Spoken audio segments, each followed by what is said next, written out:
Fala, estudante do Colégio CEPI Presidente Castelo Branco. Eu sou a professora Letícia, professora do PJ, e hoje vamos falar sobre vários assuntos bacanas. Vamos lá?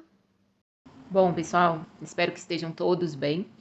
E hoje, na nossa aula, vamos falar um pouquinho mais sobre o assunto de autoconhecimento, certo? Então, vamos começar falando sobre a persistência e a resiliência. Podemos definir resiliência como a capacidade de recuperar-se de situações de crise e aprender com ela.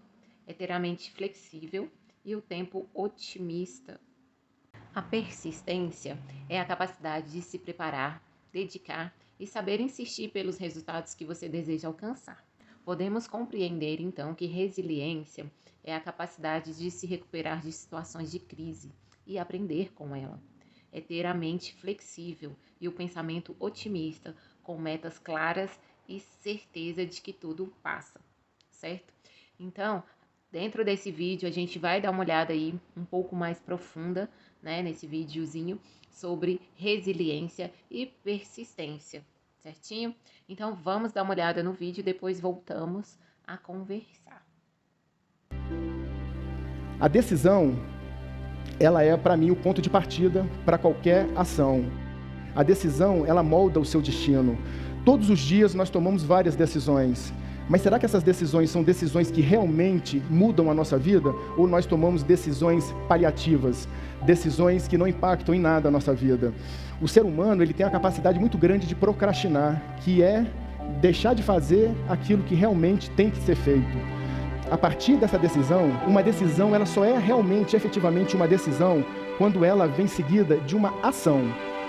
Se você acha que você tomou uma decisão e não vinculou uma ação nessa decisão, você não tomou essa decisão. A decisão é o que materializa as coisas. O pensamento, o sentimento, para mim é o começo de tudo.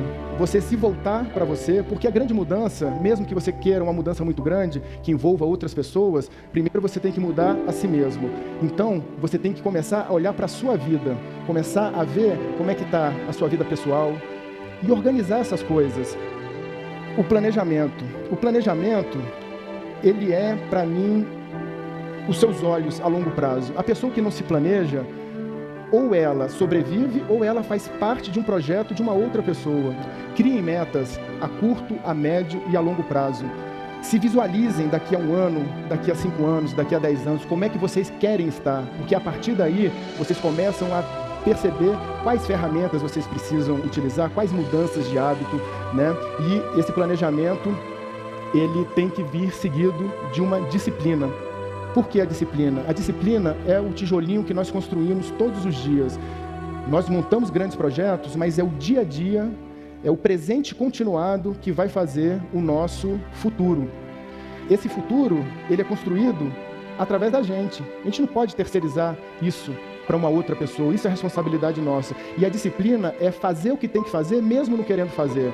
É quando você se exime dos pequenos prazeres, dos prazeres momentâneos, em prol de um prazer maior, de um prazer a longo prazo.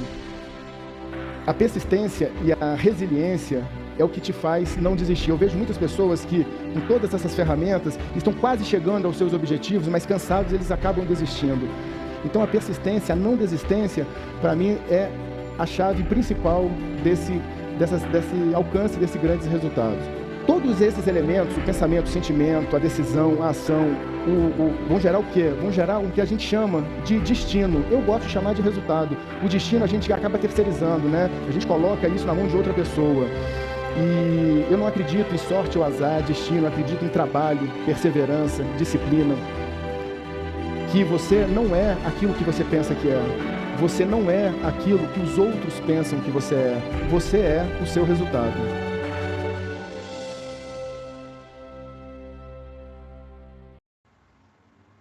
Observando o vídeo motivacional e fazendo a comparação com a realidade da sua vida, qual a importância da resiliência e persistência no seu viver? Como que você pode mudar como pessoa? Então, analisando, depois de assistir esse vídeo, analise e diga-me se você consegue, de fato, responder essas questões relacionadas a você, tá? Então, é uma resposta pessoal. E depois a gente vai falar um pouquinho sobre o estresse, a cobrança dos professores, a cobrança de você mesmo em relação a aluno, né? Você como aluno, e relacionado à questão dos seus resultados como aluno. Então, você tem que ser resiliente e ouvir, aceitando algumas determinações. Então, não adianta reclamar. Então, não ir atrás de soluções para resolver os seus problemas, né? Então, falando um pouquinho sobre estresse. Vamos falar sobre estresse. O estresse ser cobrado pelos professores no dia a dia, de você se cobrar como um aluno em relação ao seu aproveitamento, aos seus estudos, né? Então, você tem aquele momento de estresse. Todo mundo passa, os professores também estão passando por alguns momentos assim, mas você tem que ser resiliente e ouvir e aceitar algumas determinações. Então, não adianta ficar só reclamando e não buscar a solução para o seu problema, né? Então, não adianta ficar estressado e morrer por uma coisa na qual você pode ter errado e você pode não ter refletido dentro disso. Então, por isso, eu trouxe o vídeo, até porque o estresse está no nosso dia a dia, está nas cobranças, né, dos pais, cobrança da escola, a cobrança do nosso meio. Você se cobrar também para ser cada dia uma pessoa melhor. Você anda muito estressado? Se sim, tome cuidado. O estresse nem sempre é algo ruim, mas quando ele é constante e persistente, pode ser bem prejudicial.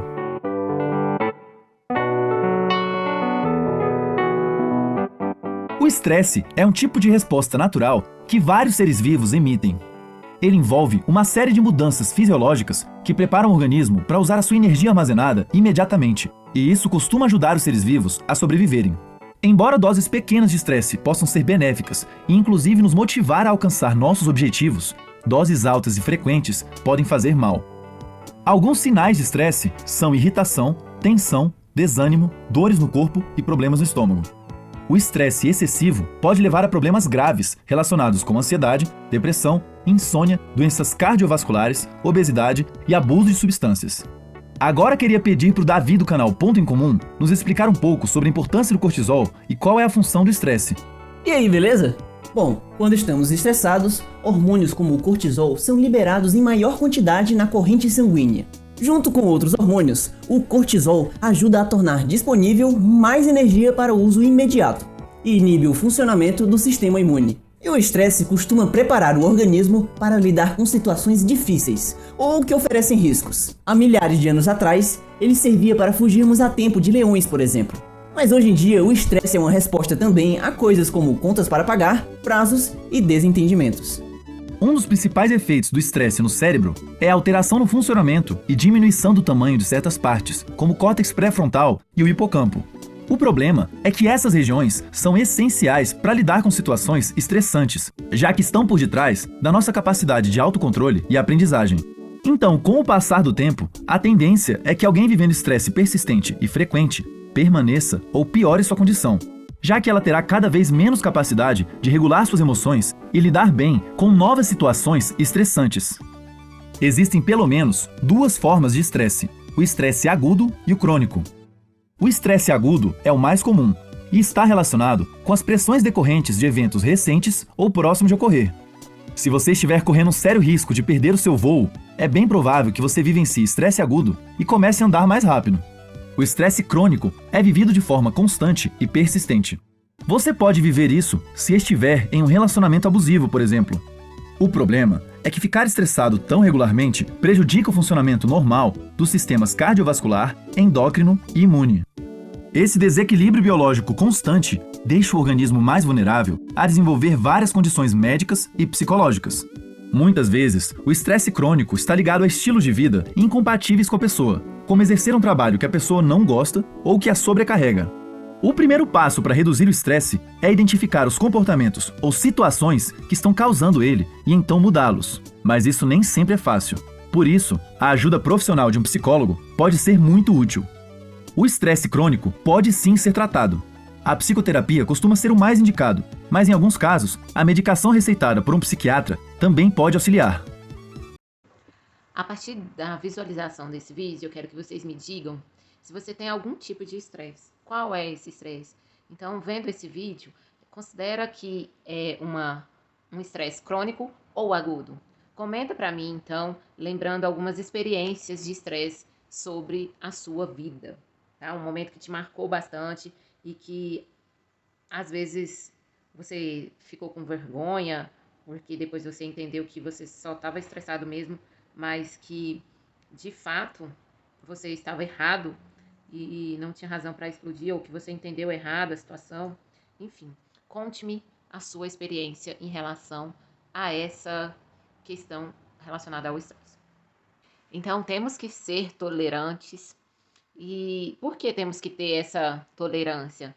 Até porque, senão, a nossa vida, por ser muito conturbada, muito cheia de problemas para serem resolvidos, né? Então, precisamos dar um sentido à vida. Então, é esses momentos que vai nos moldar, que vai nos mostrar quem de fato somos, e também podemos aprender com essas situações, né? Que podem ser elas boas ou extremamente estressantes. É necessário que a gente diminua o nosso foco de estresse, veja aquilo que realmente está atrapalhando o meu viver e a gente começa a mudar a situação. Então, por isso que tem que ter a tolerância, né, em relação ao nosso estresse. Então, faça uma reflexão de vida em relação a isso. Se você é uma pessoa organizada, porque a gente precisa ter uma organização, né, para poder realizar os sonhos, os objetivos. Então, conte-me aí em relação a essa organização de estudos, da sua vida social, da sua vida pessoal, certo? Então, faça um pequeno comentário exemplificando situações diárias da sua vida, do seu cotidiano, porque isso também é um autoconhecimento, certinho? Você saber identificar aonde estão os seus erros e onde você conseguiu, através daquela situação de estresse, mudar a sua percepção, a sua visão de mundo. Agora me diz, você é um ser criativo? Então, imaginação e criatividade, andam juntas, né? Elas estão sempre juntas.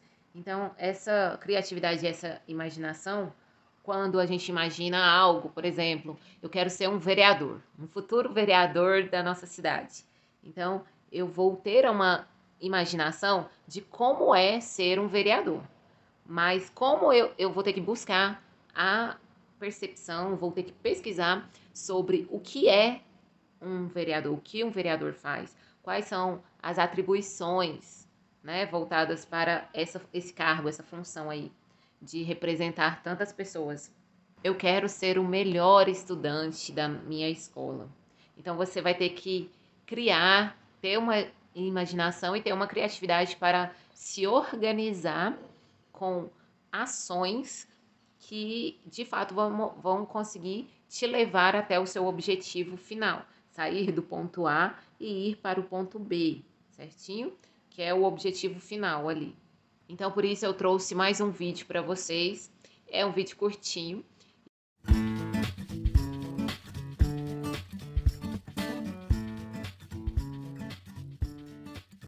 Os japoneses sempre adoraram peixe fresco. Porém, as águas perto do Japão não produzem muitos peixes há décadas.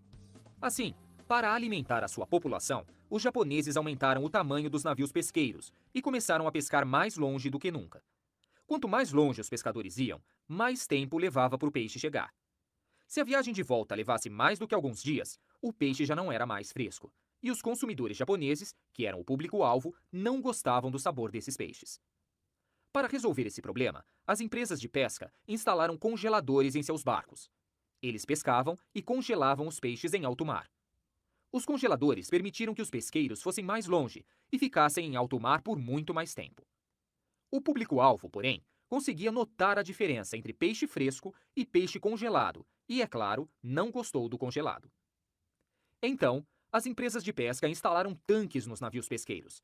Eles podiam pescar e colocar esses peixes nos tanques como sardinhas. Depois de certo tempo, pela falta de espaço, os peixes paravam de se debater e não se moviam mais. Eles chegavam vivos, porém cansados e abatidos. Infelizmente, os japoneses ainda podiam notar a diferença do gosto. Por não se mexerem por dias, os peixes perdiam o gosto de frescor. Os consumidores japoneses queriam o gosto de peixe fresco e não o gosto de peixe apático. Como os japoneses resolveram este problema? como eles conseguiram levar ao Japão peixes com gosto de puro frescor. Se você estivesse dando consultoria para a empresa de pesca, o que recomendaria?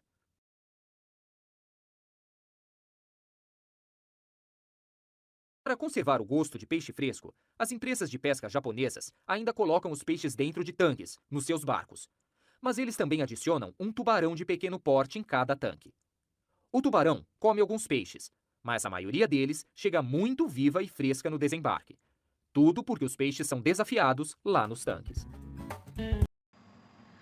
Qual é a lição que a gente pode tirar da nossa vida assistindo esse vídeo? Então, já assistimos o vídeo, né? Então, faça uma reflexão sobre esse assunto, esse vídeo aí. Observando a criatividade dos japoneses, qual a lição que a gente pode tirar para a nossa vida assistindo esse vídeo? Dada, então, as expressões levanta, sacode a poeira, dá a volta por cima, que são expressões que são trabalhadas no nosso cotidiano, com a crise se cresce, fazer do limão uma limonada, depois da tempestade vem a bonança. Então, com essas expressões, o que eu quero dizer para o meu melhor, para o meu futuro?